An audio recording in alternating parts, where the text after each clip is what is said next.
Eyes of Harmony podcast Christmas review. Ooh. Wow. Conrad is in the festive spirit, as you can hear. Bah, humbug! Yeah, exactly. So, wow. This is our 4th year in a row. This is the 4th Christmas special. Is it really? This is the one. Doesn't really feel like And it. David Tennant has done them all up to this point. Yeah. Yep, no Christopher Yeah. Eccleston. Yeah. So when are we gonna get to the Feast of Stephen? Yeah, yeah. When it's found or recreated, then we'll do that one. But wow, yeah. So a lot behind this episode. This was like kind of at the height of Doctor Who's popularity. would No, you say? I think that's series 2. I always thought, but I mean, this was still the whole David Tennant era. Everybody was kind of talking about it, and yeah, it was a regular fixture in discussions. I think it was definitely like the staple of Christmas Day television, though. It was like Doctor Who. Yeah, because there was a ton of other boring Special. stuff, and then there was The actual exciting It was shit. just so different to everything else on the BBC, you know, because they do like reruns of old Christmas programming. They do Call the Midwife. Was that Stri- around then? I think it was. Not this- 2008. I don't remember. Yeah, they were doing stuff like Strictly or whatever. Oh, they do that every year. And it's like, yes, but for, you know, most audiences, there's a lot of boring tat, and then there's Doctor Who, which is, Exciting! yeah, exactly, and a bit of excitement to your Christmas. Oh, I remember I was super excited for this one.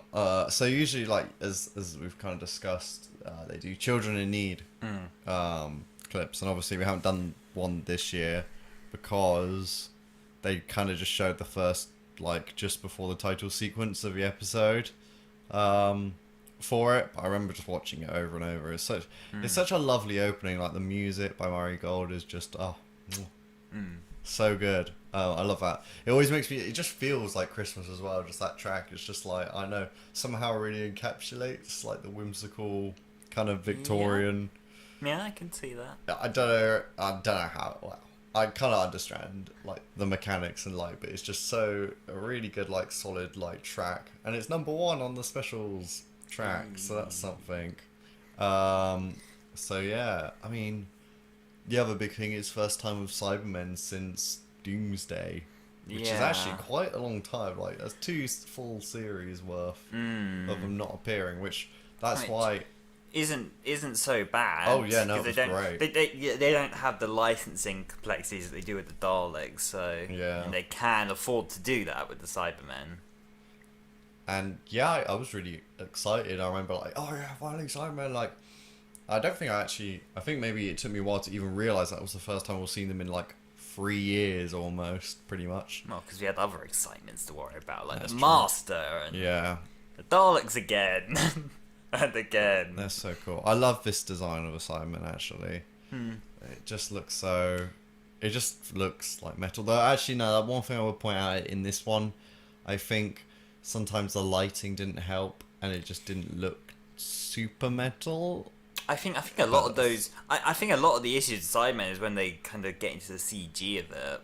Yeah. Or when parts of it are CG. You know, there is some very clear flaws in that. Although, then again, Doctor Who is running on a 2008, you said, a shoestring TV budget, so, I mean... It was good for the time, I mean, yeah. Considering it was made for SD TVs, yeah, it was probably fine for that, but blowing it up now, it's like... Well, you that was the you last can one see all the- that was yeah, filmed because in SD, then Planet of the Dead was the first in HD, yeah, which where was they the next finally story. needed to increase the budget. Hey, Just yeah. as they were coming to the end of the David Tennant era. Wah.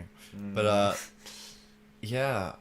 So I guess so obviously the lowdown of the story is there's this person going around London who thinks is the Doctor, and is not. That's the long story short. There we go. That's the podcast review. But yeah, I mean, like, what did you think of that as a story? What do you think? Because sometimes this one, from what I've seen online, kind of splits. A lot of people don't like this story. Yeah, I don't get the overwhelming dislike. Not that it's by any means like the best thing ever or anything. Certainly, the second half of the story, there's a lot of flaws, but it's generally enjoyable. I certainly liked it more than the Runaway Bride as far as Christmas specials are concerned. I think it was nice having a Christmas special set in the past as well. This is the first time they've done that as well. Yeah. Like, it wasn't London or just above Earth, you know, during now, today, modern day. It was actually in the past. So It was actually... that was the first, like, one, and really. this is the point where they hadn't completely overdone Victorian London. Yeah, it's like... Because they did it in Series 1. Oh, yes. Yeah. But that was that's Cardiff. kind of it. Well, that's well. true. Yeah, that's But yeah. true that. But I think in terms of the story, it works really well. Having the Cybermen. The thing I love about the Russell T Davies era is it all interconnects, and you could follow the Cybermen's like kind of story journey. Yeah, up there's to a this bit point. of weirdness. Well, yeah, I mean that was the same with the Daleks as well. There is a narrative that the Moffat era mostly chucked out the window. Yeah. But yeah, the weird thing about Sidemen here is their complete focus on these info things. The info stamps. Yeah. Why? Like, I don't think they ever really explained why they had them. I think it was maybe like in the void or something. They lost. I don't know, got damaged or something. I can't remember. They forgot everything. Yeah, to be fair, yeah. If we can't remember now, having just watched it, Yeah. maybe we just. I mean, that's a few things. A couple of of the more important things to the plot are either kind of offhandedly said or just kind of left to our imagination. Particularly with Miss Hartigan, her whole motivation isn't too clear until there's a subtle drop of a line of, I think it was like when David Tennant's coming out, another man come to something in the night, which clearly implies a tragic backstory, which we don't ever get much of anything. I quite like her. I love the graveyard scene. I think visually is always really nice. How it's just this funeral and then she's just there in that red dress. Yeah. That entire scene is very well made. And she really plays the Sinister really well. Yeah. Although it does kind of get a bit confused later. Well, I think we're jumping right to the finale, but again, we're not really chronologically doing this anymore. But the fact that I think the last part of the story, when she's made into a Cyber King, I think she was actually meant to be converted there, given the way they talk about her. Because she's like, I don't want to be converted, and she's not really converted. And the Doctor's like, I'm so sorry, look at what you've become. And she's just like the same, but with a... Yeah, with like a nice little... hairband on kind of thing. Which made the whole thing confusing, especially when she explodes after that. Yeah, that's It's like... It's... What? It's like, Excuse me? I think she exploded, there'd be a lot more guts everywhere, like... Yeah, but, and again, just why did that happen? I mean, it would have made a bit more sense if she exploded as a Cyberman, or as a, it's kind of like the whole John Lumick thing. I think that was kind of what they were trying to do, and then they, some reason, decided, either because she was already officially striking enough, or, I don't know, but they just decided, here's a crown with a bit of electricity, it will make you explode. For reasons. It's yeah. Also, I think... also the whole consciousness thing of her is slightly confused, just because it's like, well, was she not? He's like, this is the first time in years you've can see it, and then she starts screaming, despite her not technically have been have seemingly been in control earlier, and then she controlled the Cybermen and took over the system. So how is it not that? Well, a lot of this story, actually, when you kind of delve down to it, is about kind of the mind and what you choose to remember and kind of how you're viewing the world. If you look at you really delve into it, it's about Jackson Lake's memories and going into his fugue state. Maybe she is also in a very fugue kind of state, and she's kind of got so deep into this situation that she doesn't really realise what she's doing until her mind's kind of been tampered with. She didn't notice she was working with metal men. No, but forcing child labour. She does. But the issue is her mind is just so kind of gone and out there and just completely unaware, really, like thinking of the implications. She's kind of just thrown in this crazy, confusing situation after some tragic backstory which we never really hear about. She's kind of just thrown into this thing, thinks she can, finally be something. Remember, she's always been like, as she kind of mentions at the graveyard, everyone ignored her and took no notice. And now she's finally got this power, and it kind of like, it runs away with her. And then after having her mind tampered with and then kind of being set free, it's kind of the first time it's like, waking up from a dream or something. You're still you in the dream, but like you can actually kind of analyze your dream more once you wake up than when you are actually slap bang in the middle of your dream, kind of thing. Do you see what I mean? Kind of thing. Yeah. So I think maybe that's kind of where they were going, that she was in such a fugue kind of state, and they came at a sensitive time, and maybe they but don't make it's that not super clear. clear. But I think, I don't know, I like that kind of undertone. I think, I don't know, it depends what other people think. It'll be interesting to see what people think.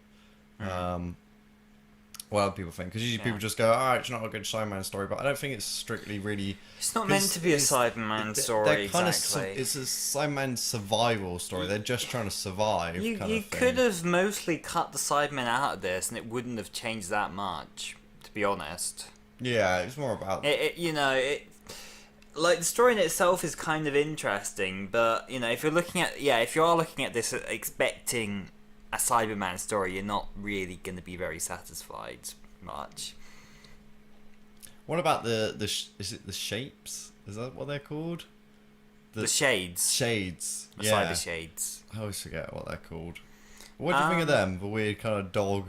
Again, they don't really explain that, but very well. The design's kind of cool, kind of half steampunk, half kind of ripped cloak and whatnot. I just wish that there'd been a bit more said about them, as opposed to just offhandedly mentioning they were shades. Yeah. And just having them be there occasionally. They don't... Kind of... Yeah, there wasn't much reason for their being, really. I think they just wanted something a bit faster that could, move quicker. Yeah. It'd be it's interesting that they were really brought them back, kind of thing. It was like they kind of came up with this new concept. Because they brought back the Cybermats instead later on from the... To be honest, I think probably a better choice. Yeah. And then they did the Cybermites. No, you get that. And they weirdly accelerated the entire Cybermen evolution. Yeah, that was... We'll get to that story, but... I think it made sense in terms of, like, where they ended up, but just too quickly. Again, that needs to be a two-parter. Really. Yeah, well, apparently it was. Yeah, well, that's what I was saying. That's why I was saying that. Shame. But yeah, so, I guess, what about the concept of there being this next Doctor? See, because for a while everyone kind of thought, oh damn, he is going to be... Cause, David Morrissey would have been an excellent choice as, next Doctor. He's great, yeah. So, in some ways it's a bit of a shame, but... in other ways, yeah, I mean, I think they set it up quite nicely, really. They build up to the reveal quite well. Though you can I think you can see it coming the moment they're kind of talking about somebody whose body was never found.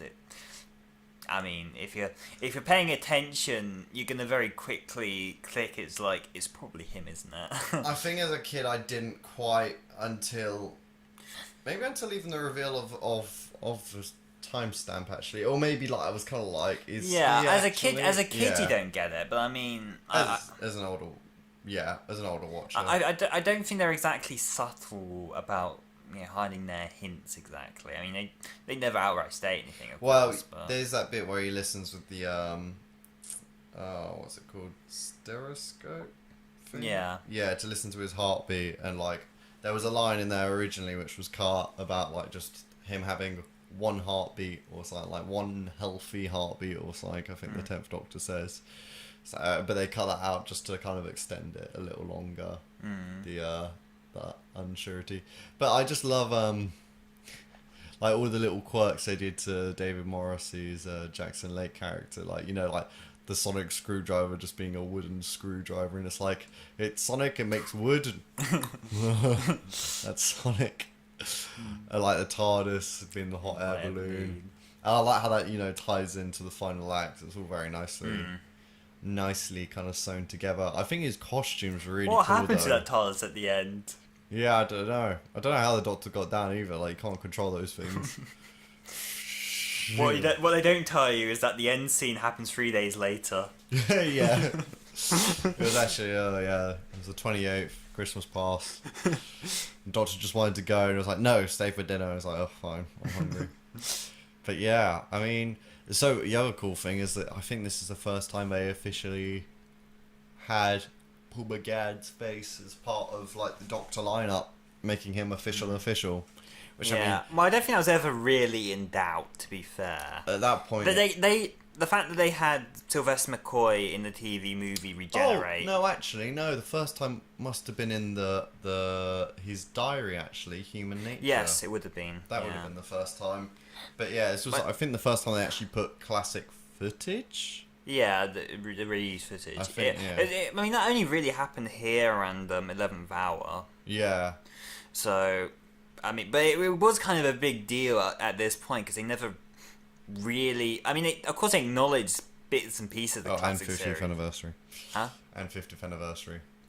Yeah, but they acknowledged bits and pieces of the classic series, but when they actually physically showed the Doctors and whatnot, like that was at the time. I remember that was always a big deal, just because they kind of strayed away from that. At least in series 1, 2, and most of series 3 was they never. Again, there was never any physical showing of the previous Doctors or of the or any of the classic elements, like all the returning monsters had been heavily redesigned and everything. So it was like, it felt like the soft reboot that it was sort of intended to be. But So I thought that stuff was all okay, and like they've stolen these timestamps from the Daleks, or like these data core things. So when the Sign Man, he plugs the one that the Doctor throws over. Why does it work? Well, because he goes, this is broken. Then he looks at it, fixes the core. Well, how does he even puts it fix in. it in that time? Wireless, mate. Bluetooth. Bluetooth fixing. Yeah, mate. You never heard of it. It's the Sign Man's speciality. But yeah, like he plugs it in, and like there's footage of like David Tennant's Doctor, but it's from like situations there wouldn't have been any cameras for. There was like Voyage of the Damned, where it's like the burning about to ascend with the host, and it's like I get really frustrated. It's like when they show like footage of when they show footage of like the Doctor in like situations where there wouldn't have been any like We hired an invisible camera man. yeah. But like like it's cool. I'd be interested, because the thing is these data stamps always go up to like the current Doctor. Like, would it have been interesting if someone went back and edited in and added like in like Matt Smith and Peter Capaldi, like John Hurt. John Hurt, yeah, like all these things you could kind of like go back and change. Because like at one point they would do that. It would be nice if they did that, but in an off-screen presence. So they're doing it, and it was like, even my next faces, and then like flicks it off. Like, I don't want to know about that kind of thing. Yeah. Like, that would be kind of a nice little. Well, I mean, yeah. Actually, that kind of reminds me of one moment in, I think, The Brain of Morbius, where they're intending to have prior incarnations of the Doctor by. But now people just about that was people Morbius. That was just Morbius because canonly there is no other Doctors other than the ones we've seen, really. Yeah. I mean, here's something which always frustrates me now since Time of the Doctor. So the Doctor's like, it's just after they've gone. It's just okay. So actually, I want to talk about this scene where like they're being dragged along like that warehouse by the beginning. shade. Yeah, I really love that scene. I don't know why. It makes me really want to try it myself. Just like get dragged along at speed along this like. It's considerably more painful than. Well, I mean, how they actually filmed it, like they went on these little slap things, like would have been fun as hell. Jet skiing on dry land. Yeah, we should make a business Guys of Harmony, jet skiing on land. Extravaganza. How quickly do you want your soles of your feet destroyed? Yeah. Do you like your shoes? Well, tough.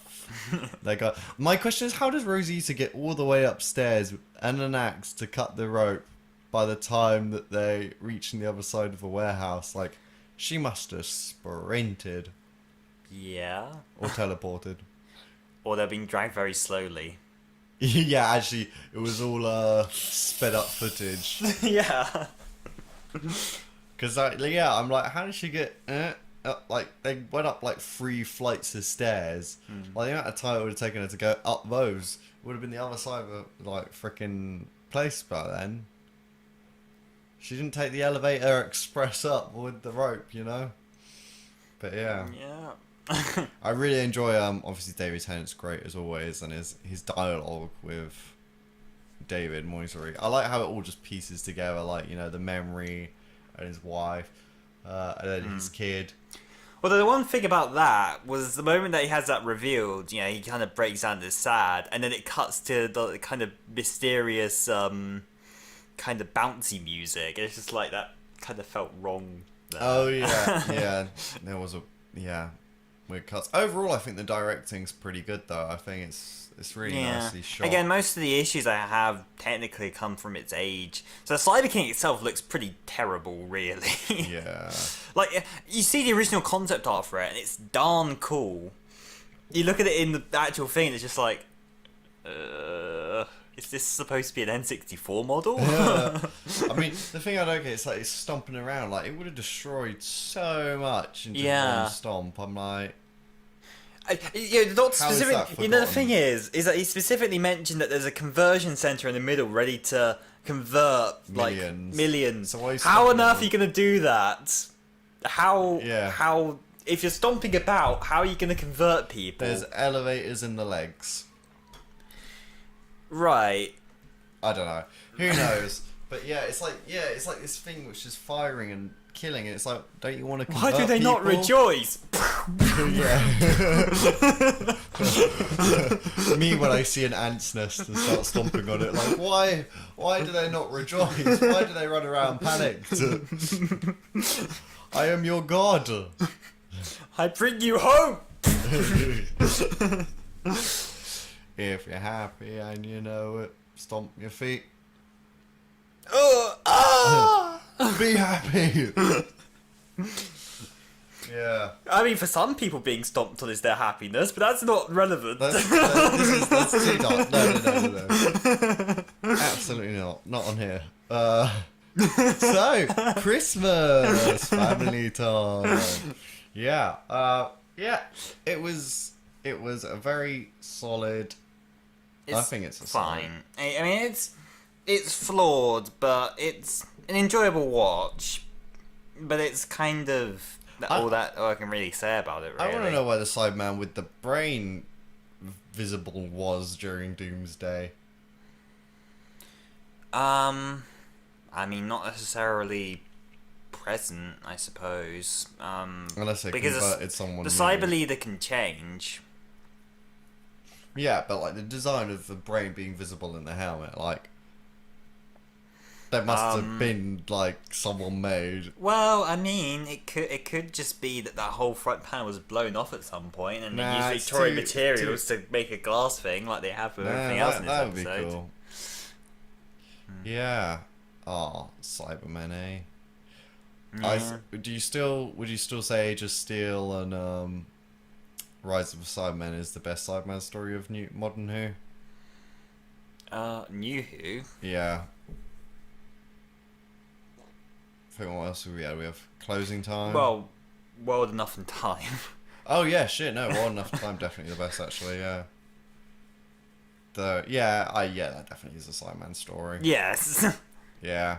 Nah, that's a solid one. And the Doctor Falls 2, I think, is better than this. If you would. Yeah.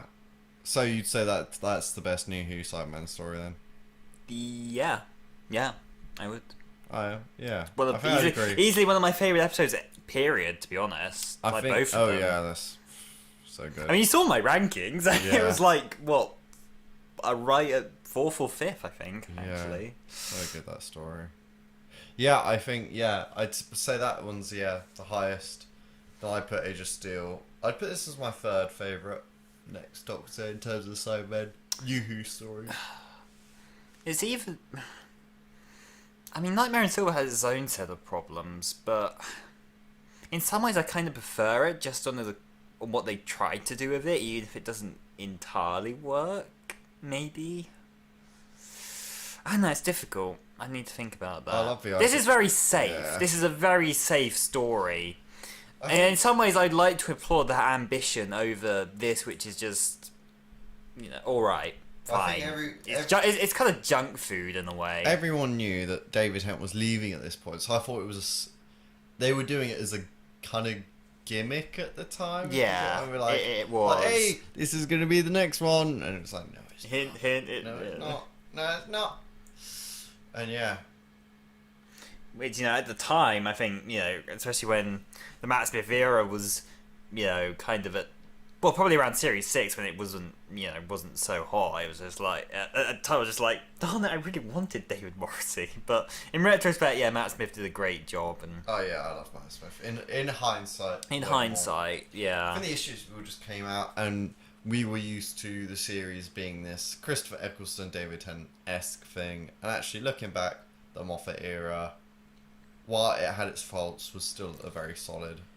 It had its ups and downs, but certainly... I think it's easier to look at it retrospectively, where we could look at the whole bunch at once, but when Yeah. you're going through like season at a time, It was frustrating. It could be It was frustrating, really yeah. frustrating sometimes. But we're past that, and we're not talking about that now. Yeah, I mean, kind of wishing we could go back in it, but I guess we'll see. I mean, when this comes out, Series 12 will be probably about a week or so away, pretty much 2 weeks Wait, away. Well, I mean, they are they said- starting right there? Early 2020 is what they said, so pretty much January from what that suggests. Okay. And But we have no idea about any of this, so yeah, please excuse us. and at this point we don't even know if there's going to be a Christmas special, New Year's special, who knows. I think they got to throw the Daleks in this year somewhere. No, it counts. Well, Resolution, does resolution count for both years? Or, well, it would. I guess so. I'm not sure about should that do. actually. It should just about do it. It wasn't over midnight though. It count as. I don't know. Maybe they could just get away with it and be like, well, they're going to be in the new series, so just relax. Or maybe they'll do a rerun. Would that count? No. Shame. Because otherwise they just put on endless classic Dalek stories, which they already kind of do in places. And That's it's, true. I guess we'll see. They might just do a little on-screen cameo thing if they. What's do. up? Yeah, that's it. Oh yeah. So Christmas, boy. So yeah, I mean, wow. I mean, how many have we got left now? So we've done the next Doctor. So then there's the End of Time, Party 1. Yes. That's gonna be interesting. Then there was A Christmas Carol, Doctor, Widow, and the Wardrobe. Then what was the one after that? I mean, yeah, it's listable. People could look it up on Google. I can't remember. I want to remember. I'm trying to see how good I am. at Are you remembering. really Nick?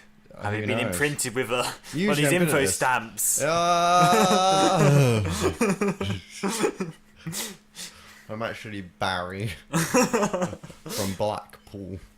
I tripped on my way to the shop and lost all my memories. But then I got attacked by a rabid dog and I picked up a piece of metal and tried to hit it, but it imprinted back on my face. And for some reason, these memories of Nick were embedded in this metal. Who put it in there? We don't know, but the police are greatly interested. Please, if you have any information, can you get in contact?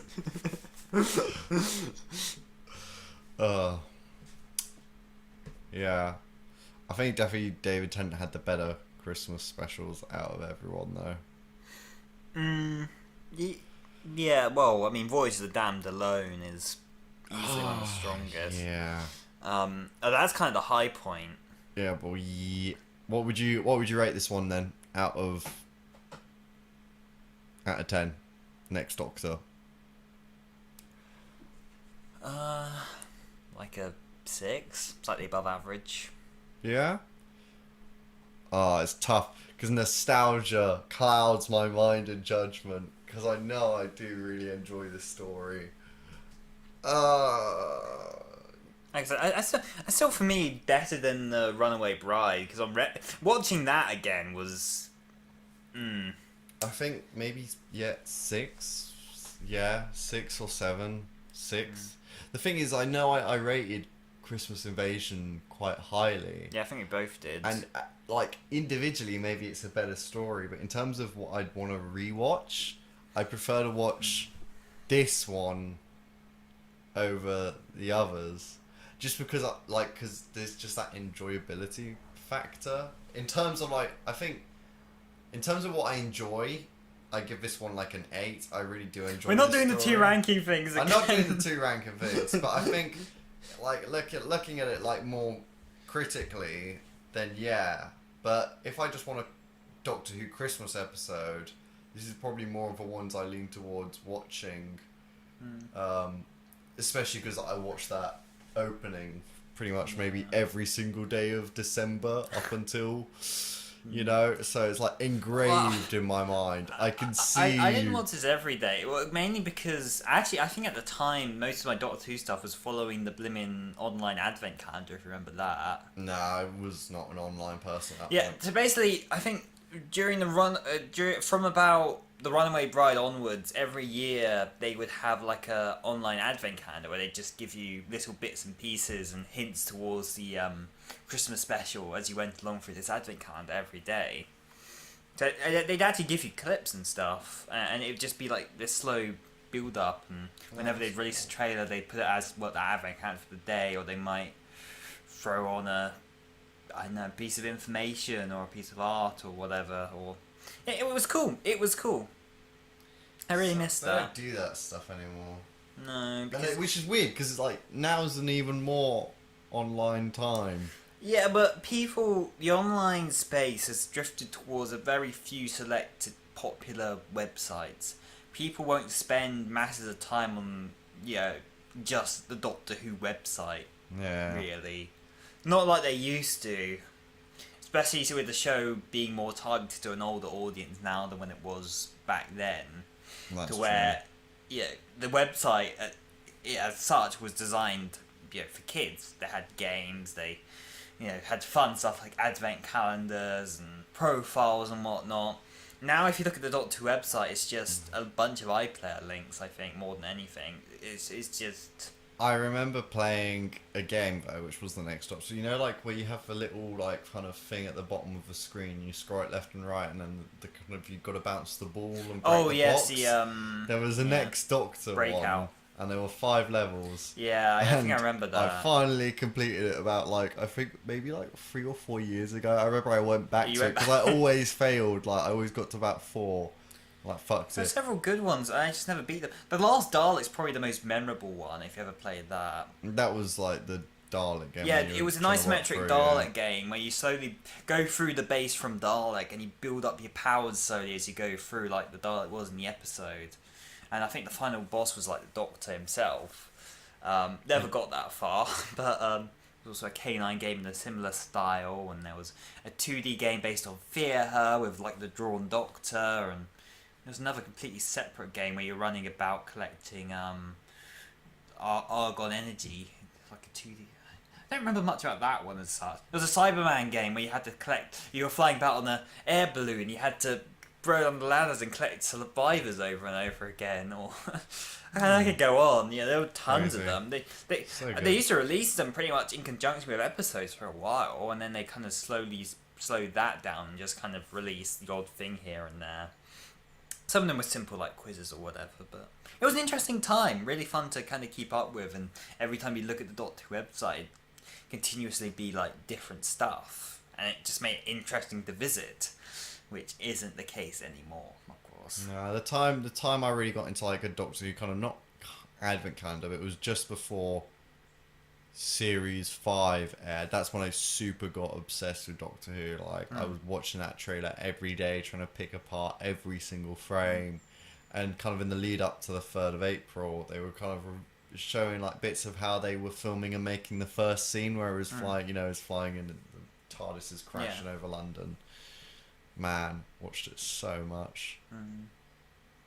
Crazy. I even know that music off by heart as well. Yeah.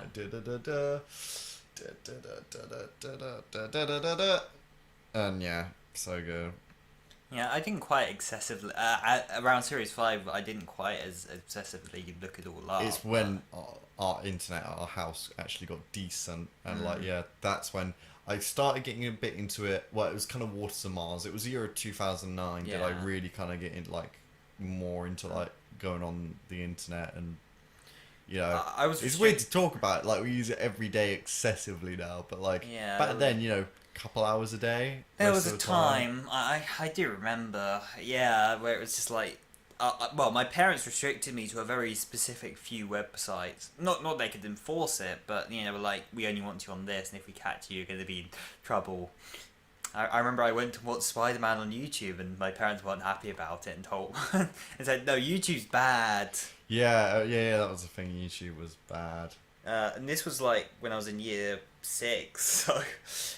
Like, but that changed basically within months, pretty much. I think after that, and it just like, kind of just all the shackles be gone, and I'd just be free to browse and look up random Doctor Who rumor websites and toy websites and all that good stuff. That's how I got spoiled on Davros in Series 4. Way ahead. Yeah, I was lucky. See, that's the thing. The internet has kind of also ruined TV shows for me, like, because I can't help it. Like, if I know there's a spoiler, it just comes out. Like, I'm hoping it gets to a day where I'm just more. I'm either so busy I just don't have time to see this stuff anymore. I'm kind of, well, I mean, that's probably because of the things I follow and whatnot, but I don't get so much nowadays.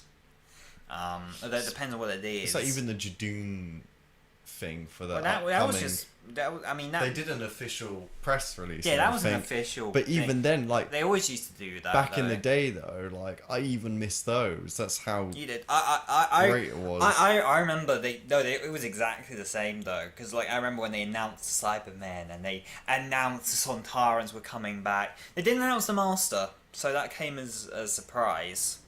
I don't know if that ever leaked, but certainly I never heard about it at the time. But they did always announce these things in the same way. It's never changed. It was like, I didn't know Cybermen were going to be in the Christmas special for 2008. I didn't like that stuff. All of that stuff. It was great. It was so good because it was either the series trailer when I watched it, and then. And it was so lovely. Like, it was way more because there was no expectation. So if I enjoyed an episode, I really enjoyed it. But even like the bad episodes, I kind of enjoyed because I wasn't expecting anything or had any prior thoughts to it. So like my whole thing was just watching the episode. So I don't know. Maybe this year I might cut off before next time trailers. I think maybe for the next series. But people are going to expect us to talk about that. Nick. I can talk. Oh, damn it. Yeah. 'Tis the curse of being a YouTuber. I don't like it. I want to make the rules. But yeah, I guess that kind of draws it to a close. So, okay, just as we always do for Christmas episodes, the order of ranking them so far then from what we've done. Okay. So, Voyage of the Damned at the top. Well, you want me to start? Yeah, well, I know we're both in agreement of that one so far. I'll rank. So, Voyage of the Damned, Christmas Invasion, this, and then it'll be Runaway Bride last. I think I go Voyage of the Damned, the next Doctor, Christmas Invasion, Runaway Bride. Just in terms of, I can rewatch this one more. I do like the Christmas Invasion, but the issue is it's more like the Rose Tyler Christmas special. But I do love Mickey. Damn it. I mean, I think that was fine in the context of that episode. I think I just find sometimes like the episode after the Doctor regenerates can always be a bit more like it's kind of retreading a concept which now we've seen 4 times. You know, the 10th Doctor's first episode, 11th Doctor's 12th, now 13. Like, you know, it's always the same kind of tick list, basically. Yeah. You know. Ish. Kind of. Although, of course, this one was portrayed quite... David Tennant was portrayed quite differently, because, again, it was, That was very knocked out and out. Yeah. No, it was good. I mean, yeah. I guess we'll see. So, yeah. That's Christmas. Yeah. Except not really by the time we're recording this, because it's still September. Hey, well, we're doing it early just in case we're busy. Which probably we will be. Yeah, inevitably we will be. Knowing us. But yeah, so, new series soon for those who are hearing. So, we'll try and do our weekly reactions for that. As close to it as we can. Hopefully on the day. I mean, you're not going to be working as much on weekends. Yeah. So we can just kind of, and obviously I'm not working weekends. So I'm hoping it's moved back to Saturday. I sadly think it will probably still be on Sunday. But I'm hoping that it moves back to a Saturday release date. We shall see. Because there won't be any Strictly for it to be up against. Which that was the issue with Strictly's timetabling of this period of the year. It's like, it pushed Doctor Who to start at like 8 PM, which is not the family slot. But the ratings had been dropping anyway, and they rose this last series, so... Yeah. But then you got to argue, like, they did drop over the entire series. And well, like, I mean, that always happens, though. That's just the way TV goes. 4 million, though? Well, for Resolution, isn't it? Even that was... Well, Resolution was... New Year's Day is a terrible time to put something like that on. That was an entirely Unless it was the End of issue. Time Part 2, because that was a very specific... Yeah. Because that one did incredibly well, I think. How much did that get? I got 12.27 million. Massive. Yeah. Oh, wow, this one actually got... The Next Doctor had 13.1 million. Yeah, it was an awful lot. 13.1. Voyage of Dan was 13.31. So yeah, like this was like the peak of Doctor Who's kind of time. Ish. I mean, Christmas special was kind of... Yeah, kind of, yeah. They're different. It's the highest it peaked though, kind of 13s. Yes. I think the only thing that... Nah, even Day of the Doctor didn't do as many. That was 12.8. No. So that's insane. The Next Doctor got more UK viewers than the 50th anniversary. Yeah. That's kind of mad thinking about it. Yeah, Resolution got 7.13, which was about like. But that was the end. That was after iPlayer viewings. The overnight figures were pretty dismal, and then they picked up. So I mean, that does mean something for the series. Yeah. But Yeah, I think 7's a very solid like number to be at, but I mean, if you started. I mean, from the very first episode, 10.96, which was always going to be higher. I was never going to... It was, like, for it to drop to 6.65, it was not too good. But, I guess we'll see. We will see what the new season entails. And, yeah. That's that. Yeah. Christmas. Woo. I would say, like, we should pull a cracker or something, but obviously we don't have anything. So, yeah. Let's pull apart your laptop. Maybe not. So, we thank you very much for listening. This is Eyes of Harmony podcast review of The Next Doctor. Let us know what you thought below of this story. Are you want to dislike it a lot? And if you do, what's your reasons? We'll be interested to read them. Yeah. We don't hate it.